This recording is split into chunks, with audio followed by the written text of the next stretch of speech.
रेयांश ने अपने सबसे खतरनाक दुश्मन का सामना किया, खुद अपने ही डर और पछतावे के प्रतिबिंब से। लेकिन लड़ाई नहीं, आत्मस्वीकृति से उसने उसे हराया।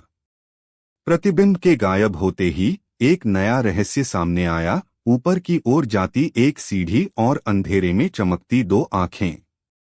क्या कोई नई शक्ति रेयांश की हर चाल देख रही है? रेयांश और एलिना ने जैसे ही ऊपर की ओर कदम रखा, हर सीढ़ी उन्हें हल्की सी गुरुत्वाकर्षण रहित दुनिया में ले जा रही थी। नीचे सब कुछ धुंध में छिपता जा रहा था और ऊपर एक नीला चमकता द्वार धीरे धीरे स्पष्ट होता जा रहा था। एलिना, यह जगह समय और स्थान के बाहर है लगता है। रेयांश ने धीरे से सिर हिलाया। यह दुनिया किसी और नियम पर चलती थी। अचानक उस द्वार से एक तेज प्रकाश निकला और एक रहस्यमयी आकृति उनके सामने आई, एक नीली ऊर्जा में घिरी छाया जिसका चेहरा अस्पष्ट था। उसकी आंखें चमकती थीं जैसे उनमें ब्रह्मांड की हजारों परतें हों। आकृति बोली, स्वागत है कालग्रह में, जहां हर युग, हर भविष्य, हर संभावना एक साथ बहती है। रेयांश और एलिना दोनों हैरान रह गए। रेयांश, तुम कौन हो? आकृति, मैं सिर्फ एक गार्डियन हूं, तुम्हारे उस भविष्य की जो अभी लिखा नहीं गया। तभी एक दीवार अपने आप पारदर्शी हुई और उसमें कई दृश्य एक साथ दिखने लगे। रेयांश के अलग अलग रूप। एक में वो काले बालों वाला ड्रैगन फ्यूजर बना हुआ था, एक में वो विशाल आकाशीय फीनिक्स पर सवार था और एक में वो खुद ही अंधेरे में खड़ा था, पूरी दुनिया को खाक में बदलते हुए। एलिना चौंकी, ये तो तुम हो रेयांश, लेकिन ये रूप इतने अलग। आकृति बोली, यही हैं संभावनाएं, और अब तुम्हें खुद तय करना है कि तुम कौन बनोगे। पर याद रखो, हर चुनाव का एक मूल्य होता है। रेयांश, कौन सा चुनाव? आकृति ने हवा में हाथ लहराया और दो द्वार प्रकट हुए, एक लाल ज्वाला से घिरा हुआ और दूसरा नीले आकाशीय प्रकाश में डूबा हुआ। पहला द्वार है शक्ति का। यहां तुम सबसे शक्तिशाली योद्धा बनोगे, लेकिन तुम्हारी मानवता खत्म हो जाएगी। दूसरा द्वार है संतुलन का। यहां तुम अपनी इंसानियत बनाए रखोगे, पर हर जंग मुश्किल होगी। रेयांश उलझ गया। हर द्वार किसी भारी सच का संकेत दे रहा था। और तभी अंधेरे में फिर वही दो आंखें चमकीं। इस बार वो आकृति बोली, और अगर तुम तीसरा रास्ता चुनो तो तुम अकेले नहीं रहोगे, लेकिन तुम्हारी नियति तुम्हारी नहीं होगी। एलिना, ये तीसरा रास्ता क्या है? आकृति ने धीमे से कहा, वो रास्ता जो किसी और की कलम से लिखा गया हो, शायद तुम्हारे जैसी किसी और टाइमलाइन के। रेयांश ने आंखें बंद कीं। उसका मन डगमगाने लगा था। क्या वो अपनी शक्ति चुने, अपनी मानवता या अपनी स्वतंत्रता? और तभी हर द्वार पर एक आकृति दिखाई दी। लाल द्वार पर टॉर्गन की परछाई थी, नीले द्वार पर एलिना की मुस्कान, तीसरे पर एक और रेयांश।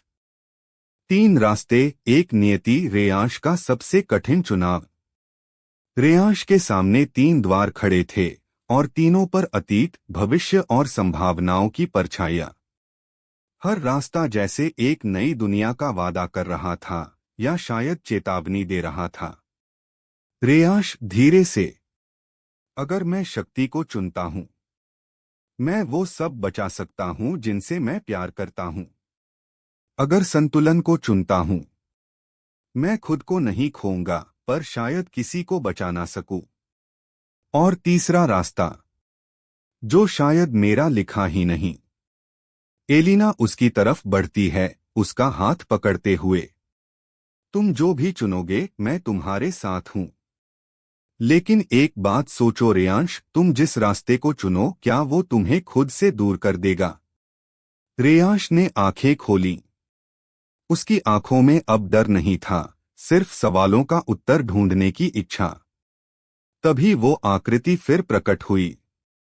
चुनाव तुम्हारा है, लेकिन समय सीमित है।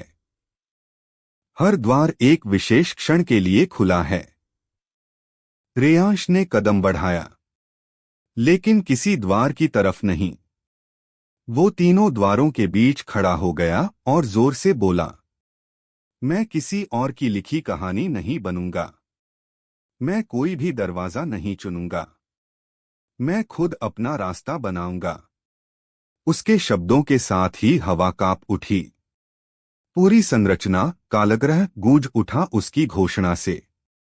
आकृति चौंक कर, तुम चौथा रास्ता बना रहे हो? ऐसा कभी नहीं हुआ। रेयांश दृढ़ स्वर में, क्योंकि पहले किसी ने कोशिश ही नहीं की थी। अचानक उसके पैरों के नीचे की जमीन नीली लपटों से चमक उठी।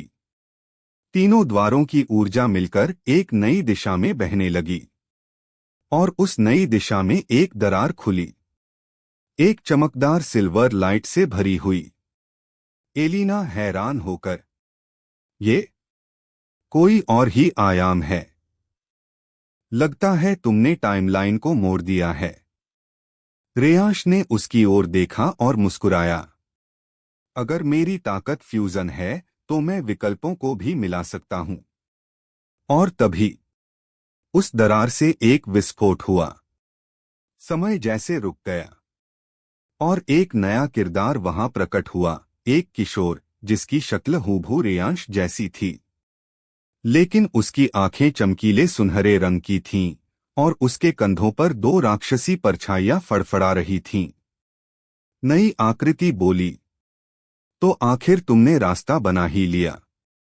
लेकिन अब मैं आ गया हूं, क्योंकि हर नई संभावना एक नई चुनौती को बुलाती है। रेयांश सावधान होकर, तुम कौन हो? किशोर मुस्कराया, मैं वो हूं जो तुम्हारे रास्ते से पैदा हुआ। मैं अल्टर रेयांश हूं, तुम्हारी ही एक फ्यूजन जो शक्ति, संतुलन और नियति तीनों को समेटे हुए है। और अब मैं तय करूंगा कौन असली रेयांश है।